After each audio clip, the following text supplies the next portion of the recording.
Hey, this is Off the Cuff, and I'm Steve from TorahFamily.org. When studying the end times, I believe one of the most challenging statements to understand that Yeshua gave us is where he says, "Pray that your flight will not take place in winter or on the Sabbath." Now, the context implies he's talking about the time of the abomination that causes desolation spoken by the prophet Daniel. And really, that can be a whole different study in itself. For more on that, you can see our teaching, The Image of the Beast. But for this teaching, I want us to just focus on the timing element he gave us regarding the winter and the Sabbath. Now, for what it's worth, I have found myself going back and forth on several of these perspectives that we'll be discussing here. I'll lean more to one on one day, and then I'll lean more to another, on another day, only to find myself eventually changing my mind later down the road, either to something different or to something that I originally thought from the beginning.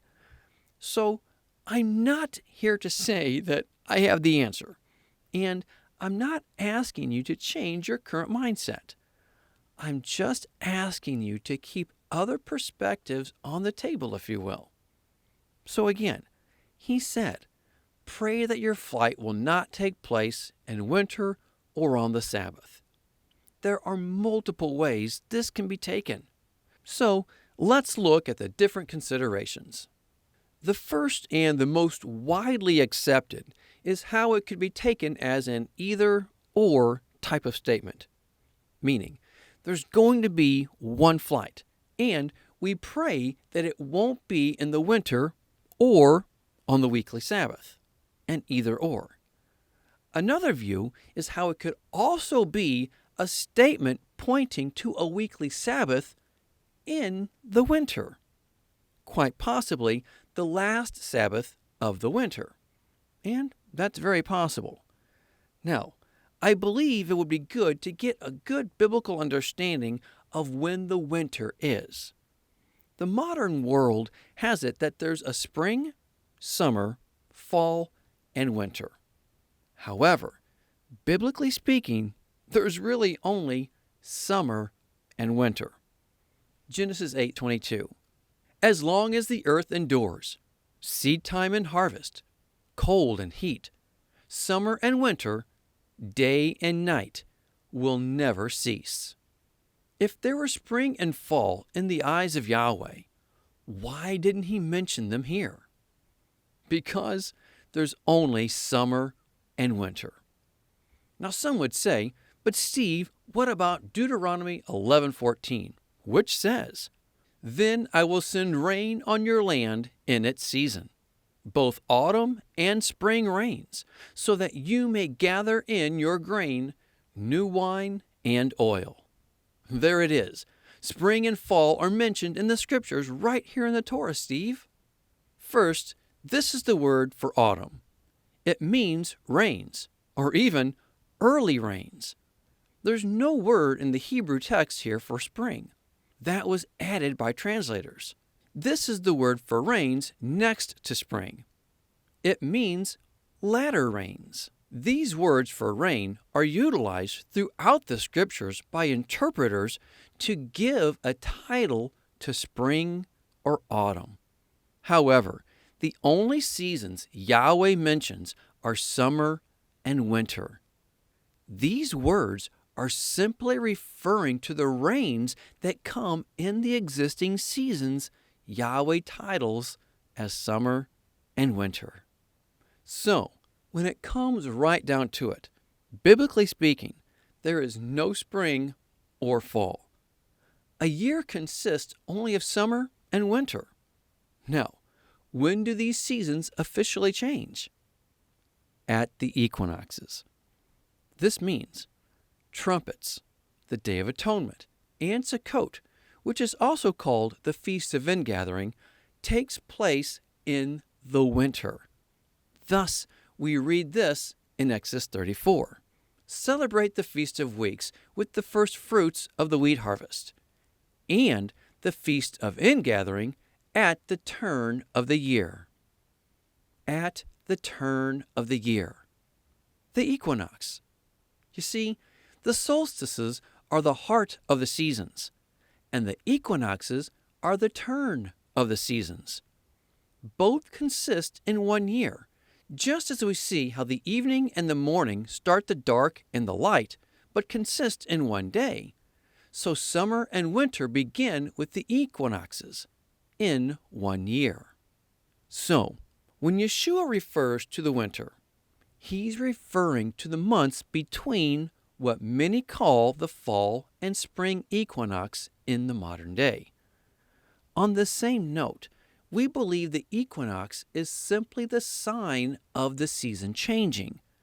The sign happens first, and then the season comes with the new year at the new moon after the equinox. It doesn't change at the sign, as the Gregorian calendar mindset has taught us. The moon is very much involved with the new year, just as the moon is intricately involved with agriculture. If one is to plant their crops, they do so with the moon. As I learned when working our large garden in Costa Rica, if the harvest of the crop is above the ground, the crop is to be planted when the moon is waxing. Thus, as the moon grows up in its scale, you plant that which grows up above the ground. If the harvest of the crop is below ground level, that crop is to be planted when the moon is waning. Thus, as the moon is going down in its scale, you plant that which grows down into the ground. So, the season of winter continues until the first new moon after the equinox. This is the official start of the new year. For more on that, you can see our teaching, The Calendar. So in our current understanding, that's the time frame of the winter element Yeshua is speaking of here. However, I believe there are more variable possibilities for what Yeshua meant when he mentioned the Sabbath. First, we have the most widely accepted view of it being the weekly Sabbath day. And that's very possible. However, there are a few other possibilities to keep in mind. We must remember that Yeshua didn't say the English word Sabbath when he said what he did in Matthew 24. In fact, he never said Sabbath. He used the Hebrew word Shabbat. And that leads us to the next plausible consideration. When he said the word Shabbat, could he have been referencing the 11th month on the Hebrew calendar, the month of Shevat, a month that's also referred to by some as the month of Shabbat? Could he have said Shabbat, meaning the month, but it was written down as the day of Shabbat? Now, though it's difficult to imagine that being the case, we still need to be open to it as something being possible. So, we have the weekly Sabbath, Shabbat, and the month of Shabbat. The next plausible consideration is that he's referencing a Sabbath year, such as we find in the book of Leviticus. Like here in verses 4 through 6, the land was to have a Sabbath year every 7 years. Now, the Jubilee year is discussed as one of these years as well as seen here in verses 10 through 12.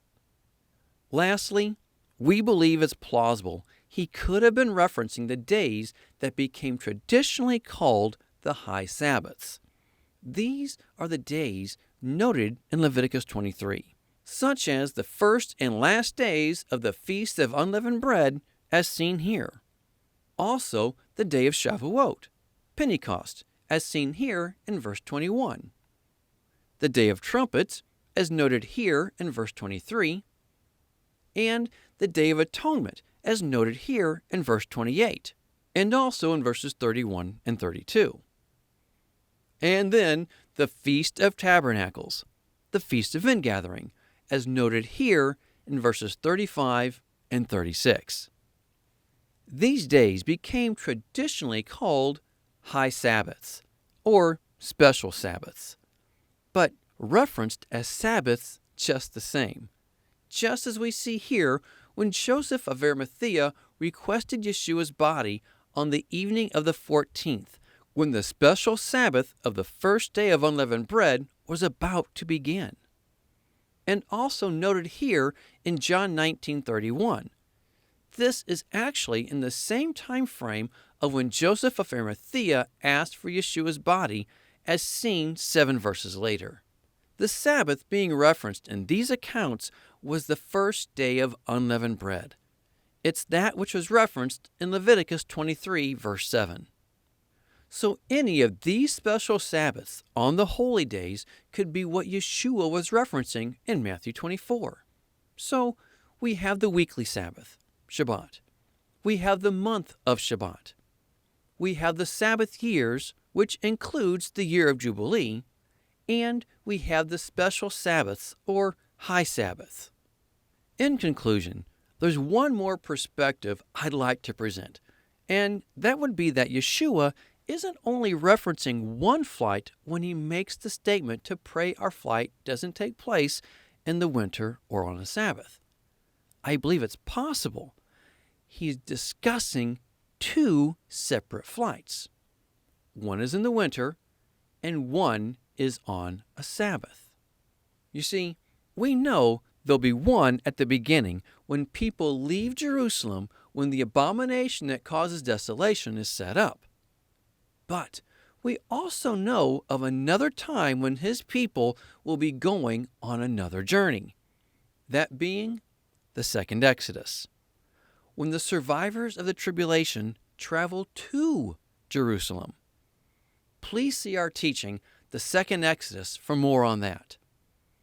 He said, pray that your flight will not take place in winter or on the Sabbath. The first one consists of when people leave from Jerusalem. The second one consists of when people leave for Jerusalem. One is at the start of the tribulation, and the other is just after the tribulation. They're like bookends, if you will. Now, if we're correct, and the Battle of Armageddon, that being Har Moed, takes place on the last great day of Sukkot, then the second Exodus would proceed immediately afterward. This places the second Exodus during the whole winter season, thus the flight in winter.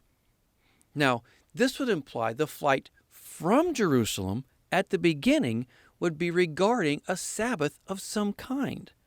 So, this could be a reference as bookends, starting at a future unleavened bread and concluding at the last day of Sukkot.